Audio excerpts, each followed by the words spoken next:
नमस्कार, मैं हूं श्वेता झा। आप देख रहे हैं 7 बजे 7 सवाल। बलूचिस्तान में बीएलए ने पाकिस्तानी फौज की नाक में दम कर रखा है। रविवार को बलूचिस्तान में पाकिस्तानी फौज पर फिर एक बार भयंकर हमला हुआ है। इस हमले की जिम्मेदारी बलूचिस्तान लिबरेशन आर्मी ने ली है और दावा किया है कि उनके हमले में पाकिस्तानी फौज के 90 जवान मारे गए। ऐसे में हमारे आज के 7 सवाल बलूचिस्तान में पाकिस्तान के कम होते प्रभाव से ही जुड़े होंगे। तो इसी से जुड़ा आज का हमारा पहला सवाल है। हमारा सवाल है कि नोशकी हमले ने फिर खोली पाकिस्तानी इंटेलिजेंस की पोल। नोशकी में पाकिस्तान फौज पर बीएलए ने सुसाइड अटैक किया और पाकिस्तान की इंटेलिजेंस सोती रही।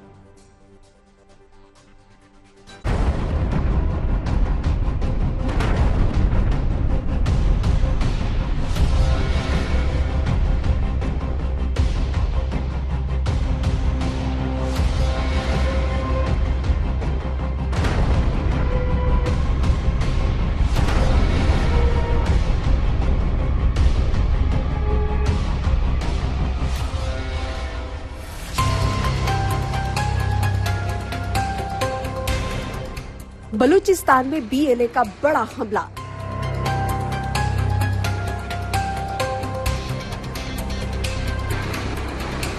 सेना के काफिले पर फिदायीन अटैक।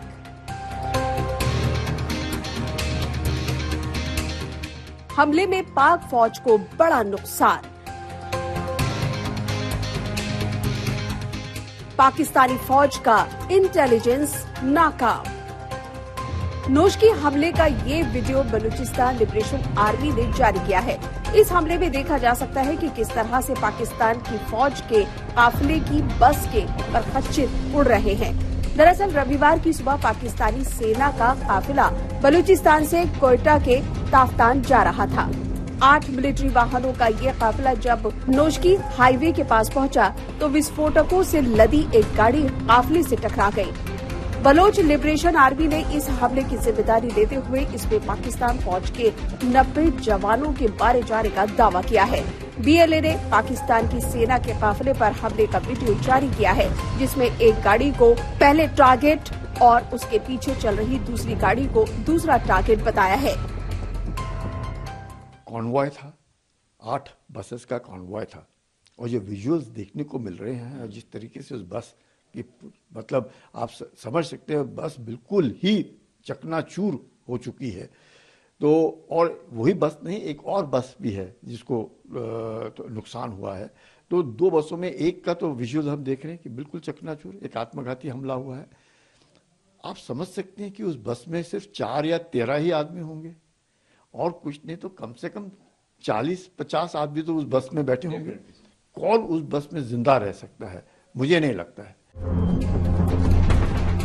बीएलए ने दावा किया है कि पाकिस्तानी फौज के काफिले पर हुए इस हमले को उसकी मजीद ब्रिगेड और फतेह स्क्वाड ने अंजाम दिया है। बीएलए की ये दोनों खूंखार संगठन है जिन्हें बड़े बड़े हमलों को अंजाम देने में महारत हासिल है। बीएलए का मजीद ब्रिगेड एक मिलिट्री विंग है और इसके लड़ाके आत्मघाती हमलों को अंजाम देने में माहिर माने जाते हैं। ये अपने हमलों को बलूचिस्तान की आजादी के लिए आत्म बलिदान कहते हैं। फतेह स्क्वाड यानी फतेह दस्ता का काम मुख्य तौर पर बलूचिस्तान के पहाड़ी इलाकों में ऑपरेशन को अंजाम देना है। ये बलूचिस्तान के पहाड़ी इलाकों में पाकिस्तान की सेना के खिलाफ गुरिल्ला ऑपरेशंस चलाते हैं। बीएलए के मुताबिक इसकी मजीद और फतेह ब्रिगेड ने ही सेना के काफिले पर सुसाइड बॉम्बिंग की है। बीएलए के लड़ाकों ने और मजीद ब्रिगेड के कमांडर्स ने इस कार्रवाई को बहुत ही शातिर प्लानिंग के बाद अंजाम दिया है। जाहिर बात है कि उन्होंने एक ऐसा इलाका चुना जो कि बहुत रिमोट एरिया है। इस हमले के बाद सेना की 2 गाड़ियों के पूरी तरह से परखच्चे उड़ गए हैं। हालांकि पाकिस्तानी फौज ने ये दावा किया है कि इस हमले में केवल 7 लोगों की मौत हुई है, 35 लोग घायल हुए हैं। बलूचिस्तान में लेटेस्ट वारदात हुई है जिसमें बीएलए कह रही है कि 90 पाकिस्तानी मारे गए हैं, ज्यादातर सिपाही बॉम्ब ब्लास्ट के अंदर। और ये अभी ट्रेन के हाईजैक के बाद हुआ है, जहां पाकिस्तान की फौज कुछ कह रही है, बीएलए के बाशिंदे कुछ कह रहे हैं। सत्य कहाँ है वो तो कहीं बीच में लगता है गुम हो गया है। लेकिन बात यह है कि पाकिस्तान ने ये खुद को अपने पांव पे कुल्हाड़ी मारी है। उन्होंने अपने पांव पे कुल्हाड़ी मारी है। एक हफ्ते के भीतर बलूचिस्तान में ये दूसरा बड़ा हमला है जिसमें पाकिस्तानी फौज को भारी नुकसान उठाना पड़ा है। इससे पहले 11 मार्च को बलूचिस्तान लिबरेशन आर्मी के लड़ाकों ने क्वेटा के पास एक ट्रेन जाफर एक्सप्रेस को अगवा कर लिया था। इस हमले में पाकिस्तानी फौज के कई जवान और बंधकों की मौत हो गई थी। बलूचिस्तान में 2 बड़े हमलों ने पाकिस्तानी फौज की नाकामी एक बार फिर से उजागर कर दी है और ये साबित कर दिया है कि बलूचिस्तान में अब बीएलए का दबदबा कायम हो चुका है। Bureau report, good news today. नोश के हमला बलूचिस्तान में एक हफ्ते के अंदर हुआ दूसरा बड़ा हमला है। इससे पहले 11 मार्च को बीएलए ने बोलान में एक ट्रेन को ही अगवा कर लिया था। इस खूनी संघर्ष में पाकिस्तान की सेना को भारी नुकसान उठाना पड़ा था। इसी से जुड़ा हमारा दूसरा सवाल है। हमारा सवाल है कि बलूचिस्तान में बीएलए के सामने लाचार हो गई है पाकिस्तानी सेना। देखिए, इन दोनों हमलों में पाकिस्तानी फौज की बेबसी उजागर हो गई है। जिस तरह से बीएलए पाक आर्मी को निशाना बना रहा है, उससे साफ है कि बलूचिस्तान में बीएलए का प्रभाव तेजी से बढ़ रहा है।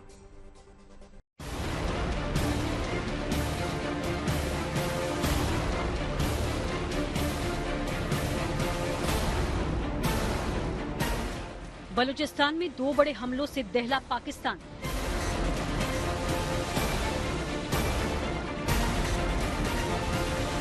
पहले ट्रेन का अपहरण, उसके बाद काफिले पर अटैक। बलोच लड़ाकों के हमलों से पस्त हुई पाकिस्तानी आर्मी। बलोच लड़ाकों के हमलों को रोकने में नाकाम पाकिस्तान।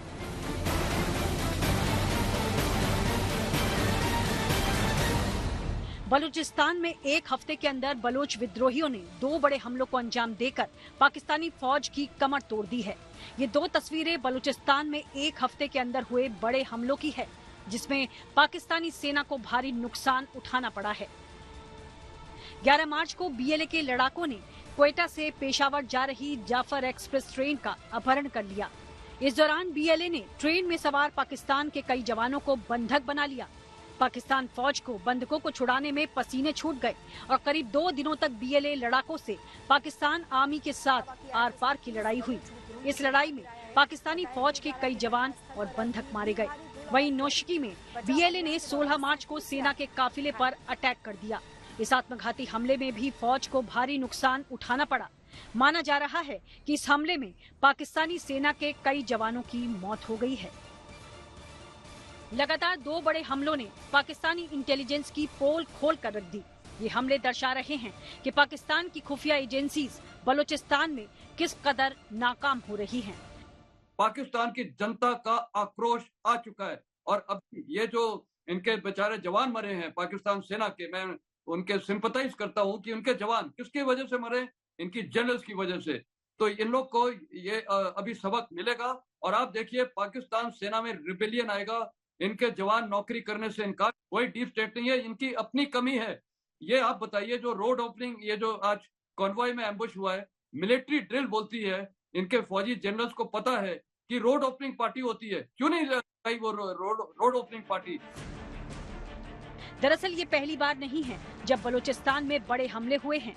दरअसल पाकिस्तान सरकार की नीतियों की वजह से बलोच विद्रोही यहाँ लगातार मजबूत हो रही हैं। पाकिस्तान सुरक्षा एजेंसियों के आंकड़े बताते हैं कि बलूचिस्तान में बलोच विद्रोहियों ने 2020 में 32, 2021 में 71, 2022 में भी 71, 2023 में 78 और 2024 में 171 हमलों को अंजाम दिया। केवल साल 2024 में बलोचों के हमले में 225 लोगों की मौत हुई है। ये काफ़ी अहम खबर है। ये उससे ये जाहिर होता है कि बलूचिस्तान लिबरेशन आर्मी का जो इस तरह की जो वारदातें हैं ये पाकिस्तान में बढ़ती जा रही हैं, तो उनकी ताकत बढ़ रही है पहले से। और ये उनका जो एक ये कैंपेन है बलूचिस्तान के लिए पहले से ज़्यादा मजबूत हो रहा है ये। तो ये पाकिस्तानी आर्मी के लिए, पाकिस्तानी सिस्टम के लिए और आगे दिक्कत खड़ी करेगा। तो ये देखने वाली बात है कि ये वारदातें और कितनी आगे बढ़ती हैं। बलोच लड़ाकों के निशाने पर आमतौर पर पाकिस्तानी फौज रहती है। पिछले साल 26 से 27 अगस्त को बलूचिस्तान में बलोच विद्रोहियों ने जबरदस्त अटैक किया और पुलिस स्टेशन को आग लगा दी, रेलवे ट्रैक को भी उड़ा दिया। हमले में करीब 50 लोगों की जान गई, जिसमें 14 सुरक्षा कर्मी शामिल थे।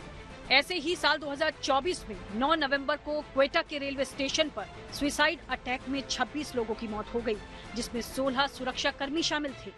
17 नवंबर को बलूचिस्तान के कलात इलाके में एक चेक पोस्ट पर हमला किया, जिसमें 7 सुरक्षा कर्मियों की मौत हो गई और 18 जख्मी हुए। इस साल 5 जनवरी को विस्फोटकों से भरी एक गाड़ी केच जिले में एक कोच से टकरा दी गई, जिसमें 5 सुरक्षा कर्मियों समेत 6 लोगों की मौत हो गई और 35 लोग जख्मी हो गए। जबकि 1 फरवरी को बलूचिस्तान के कलात जिले में हमले में 18 जवानों को मार दिया गया। आने वाले दिनों में और ये अटैक्स होंगे। अभी जो ट्रेन जो हाईजैक हुआ उसके बाद अब ये जो है, और उसके अलावा इससे पहले भी कई मरतबा ये इन्होंने अटैक किए हैं वहाँ पे चाइना पाकिस्तान इकोनॉमिक कॉरिडोर के ऊपर भी, और बाकी जो है जो ये पाकिस्तानी सैनिक हैं उनके ऊपर भी। तो आने वाले दिन काफ़ी मेरे को लगता है बलूचिस्तान के अंदर ये ऐसे जो चलेगा, और ये हो सकता है कि बलूचिस्तान जो है टोटल एक मतलब स्टेट ऐसा बन जाएगा पाकिस्तान के अंदर जिसके अंदर खून खराबा ही रहेगा। बलूचिस्तान में जारी खूनी जंग का अंत तब तक नहीं हो सकता जब तक पाकिस्तान बलूचों को उनका हक न दे दे। लेकिन पाकिस्तान सरकार फिलहाल जिन नीतियों पर अभी चल रही है उससे ऐसा होना मुमकिन है, लिहाजा बलूचिस्तान में इस तरह के हमले अभी और दिखाई दे सकते हैं। Bureau report, good news today. पिछले 4 सालों से बलूचिस्तान में बीएलए का प्रभाव तेजी से बढ़ा है। हर साल हमलों में मरने वाले लोगों की संख्या लगातार बढ़ रही है। केवल पिछले साल बीएलए विद्रोहियों के हमले में 200 से ज्यादा लोगों की मौत बलूचिस्तान में ही हो चुकी है। इसी से जुड़ा हमारा तीसरा सवाल है। हमारा सवाल है कि बलूचिस्तान में पाकिस्तानी फौज पर लगातार हमले के क्या हैं मायने। देखिए, एक्सपर्ट्स के मुताबिक जिस तरह के हालात बलूचिस्तान में बढ़ रहे हैं उससे इस तरह के हमलों के रुकने के आसार कम ही हैं। आइए सुनते हैं इस मामले पर क्या कह रहे हैं एक्सपर्ट्स। देखिए, बलूचिस्तान में जो हो रहा है ये एक्सपेक्टेड है और ये माहौल आगे और बिगड़ेगा ही। पॉइंट इसकी पाकिस्तान ने अपनी हिस्ट्री में कभी इस इलाके को, बलूचिस्तान को ध्यान नहीं दिया और एक्सप्लॉइट किया उसके नेचुरल रिसोर्सेज को। और पिछले 10 वर्षों से एक तरह से बलूचिस्तान की जो मिनरल रिसोर्सेज हैं या जो एसेट्स हैं या जो गोदार पोर्ट है, जो रास्ता है सारा, वो चाइना को आउटसोर्स कर दिया। पाकिस्तान ने ये सोचा कि ये तो बैरन लैंड है, चाइना को एक्सेस दे दूं मैं वार्म वाटर पोर्ट्स के लिए, और यहाँ की आबादी की उसने कोई चिंता नहीं करी, जिसके चलते वहाँ पर पाकिस्तान आर्मी ने सिक्योरिटी बहुत बढ़ा दी, चेक्स बहुत बढ़ा दिए। पहले ही वैसे पानी नहीं है, बिजली नहीं है, खाने की किल्लत है गरीबी उन इलाकों में, उसके ऊपर अब पाकिस्तान की फौज वहाँ पे अत्याचार भी कर रही है। डिसिडेंट्स जो है इंडिपेंडेंस मांगते हैं बड़े लंबे समय से, उनको दबा रही है। तो इन सब चीजों का एक कॉकटेल मिक्स हो गया है। कभी अमेरिका ने आतंकियों को लेकर पाकिस्तान को चेतावनी दी थी कि अगर अपने घर में सांप पालोगे तो वो केवल अपने ही पड़ोसी को नहीं डसेंगे बल्कि एक दिन उनको भी डसेंगे। पाकिस्तान अब कुछ इसी तरह की स्थिति में पहुंच गया है। इसी से जुड़ा हमारा चौथा सवाल है। हमारा सवाल है कि क्या बलूचिस्तान में अपने ही बिछाए जाल में फंस गया है पाकिस्तान? पाकिस्तान की इस मुश्किल स्थिति को समझा रहे हैं एक्सपर्ट। यही टेरर आज पाकिस्तान को डुबो रहा है। उनको तो हेनरी क्लिंटन ने समझा दिया था कि देखिए साहब, अगर आप सांप पालें, दूध पिलाएं उनको, इस फॉन्ड होप में, उम्मीद में कि वो केवल और केवल मेरे पड़ोसियों को काटेंगे, मुझे नहीं डसेंगे साहब, तो आप भारी भूल कर रहे हैं। और ये भूल हर रोज पाकिस्तान को रीइंफोर्स हो रही है, उनको फिर से फिर दिखाई जा रही है। उन्होंने अपने पांव पे कुल्हाड़ी मारी है और टेररिज्म को एक इंस्ट्रूमेंट ऑफ स्टेट पॉलिसी बनाकर, अभी तक तो साहब टेरर एक्सपोर्ट कर रहे थे, अब वही वहां के ही जो गिद्ध हैं, जो कौवे हैं, जो उन्होंने टेररिज्म के पाले थे बाहर वालों के आंखें नोचने के लिए, अब वो उनकी तबाही कर रहे हैं। तो ये किसकी गलती है? ये पाकिस्तान की गलती है, उसको ही भुगतना होगा। उसका बाहर के देश तो कोई इलाज नहीं कर। बलूचिस्तान पाकिस्तान का एक ऐसा प्रांत है जो उसके पूरे भूभाग का 44% है, लेकिन 25 करोड़ की पाकिस्तान की आबादी में बलूचियों की संख्या महज 1.5 करोड़ है और इन लोगों का भी शोषण पाकिस्तान के हुक्मरान और सेना सालों से करती आ रही है। इसी से जुड़ा हमारा 5वां सवाल है। हमारा सवाल है कि बलूचिस्तान क्यों कर रहा पाकिस्तान से आजादी की मांग। देखिए, पाकिस्तान के दोहन और शोषण से बलूचिस्तान आजिज आ चुका है। सालों से अन्याय झेलते बलूचों ने अब पाकिस्तान के खिलाफ हथियार उठा लिए हैं।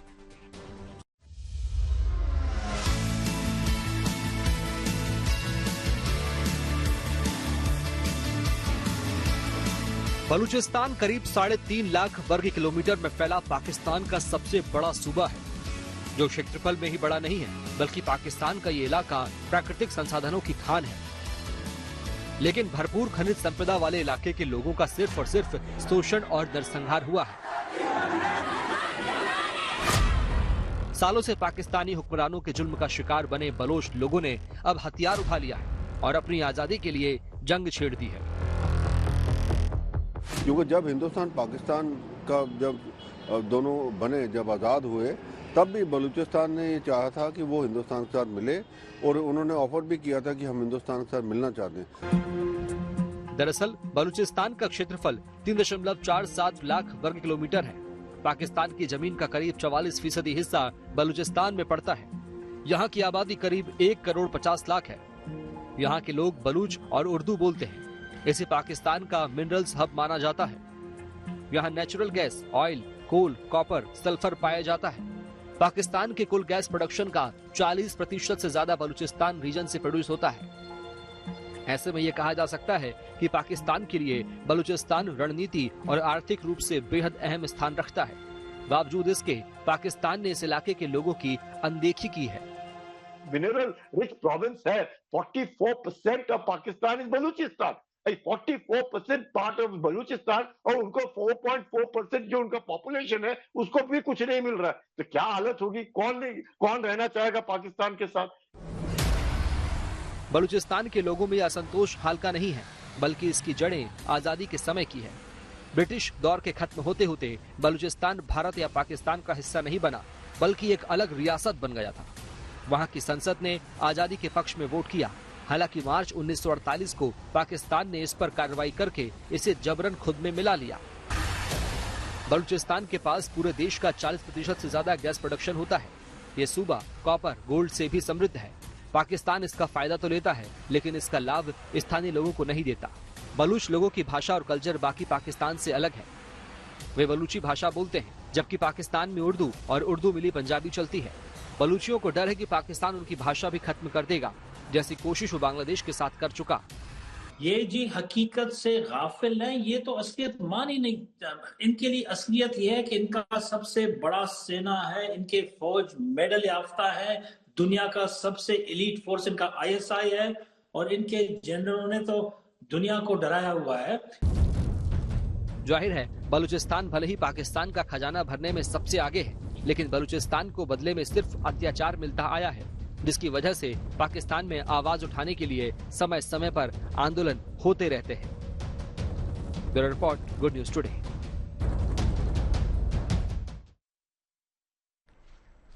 बलूचिस्तान वो इलाका है जहां चीन ने CPEC में अरबों डॉलर का निवेश किया है, लेकिन बलूचिस्तान में पाकिस्तान फौज का प्रभाव तेजी से कम हो रहा है और यहां BLA का असर तेजी से बढ़ रहा है।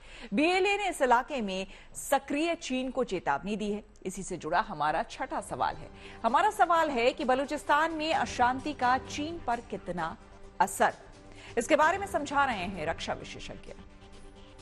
चीन अब बुरी तरीके से CPEC में फंस चुका है। जहां एक और तहरीक तालिबान पाकिस्तान ने उनका जीना मुश्किल कर रखा है नॉर्थ के अंदर, वहीं बलूचिस्तान की बलूच लिबरेशन आर्मी ने अब चीन को आगाह कर दिया है, चेतावनी दे दी है कि अगर किसी भी चीनी को उन्होंने देखा बलूचिस्तान के अंदर तो वो गोली मार देंगे। चीन ने पाकिस्तान को यहां तक कहा है कि वो अपनी PLA की आर्मी भेजना चाहता है ग्वादर पोर्ट को सिक्योर करने के लिए और बाकी एरिया को सिक्योर करने के लिए। देखना अब यह होगा कि जहां चीन एक और इतने बड़े एम्बिशन को लेकर चला था और अब बुरी तरीके से फंस गया है पाकिस्तान के इस जाल में, क्या चीन अपना पैसा बचा पाएगा, CPEC पूरी कर पाएगा, या कभी ग्वादर पोर्ट को चलाने का उसका सपना पूरा हो पाएगा। बलूचिस्तान में जहां पाकिस्तानी फौज पर बीएलए हावी है, तो वहीं खैबर पख्तूनख्वा में टीटीपी ने पाकिस्तान की नाक में दम कर रखा है। ऐसे में हमारा 7वां और आखिरी सवाल इसी से जुड़ा है। हमारा सवाल है कि क्या बिखरने की कगार पर है पाकिस्तान? देखिए, पाकिस्तान की दयनीय स्थिति का खुलासा कर रहे हैं रक्षा विशेषज्ञ। अगर आप देखें तो पाकिस्तान की आज की तारीख में एक सिविल वार जैसी सिचुएशन पैदा हो रही है। तारीख तालिबान पाकिस्तान बहुत बोल्ड हो रहा है खैबर पख्तूनख्वा में। इसी प्रकार बलूचिस्तान लिबरेशन आर्मी एक फ्रीडम स्ट्रगल कर रही है जोरों से बलूचिस्तान में। वो बार बार हमले कर रही है, पाकिस्तान की आर्मी को बहुत बड़ी कैजुअल्टी हो रही है। ऐसे में अगर आप देखें सिंध के अंदर भी सिंध वास की जो एक प्रकार डिमांड बढ़ती जा रही है। एक पंजाब के अलावा बाकी हर जगह आप देखें सारी प्रॉब्लम है। तो ये सच्चाई है, आज की तारीख में पाकिस्तान की हालात एक सिविल वार की तरफ पहुंच रही है। ऐसा लगता है पाकिस्तान के आने वाले समय में 4 टुकड़े होंगे।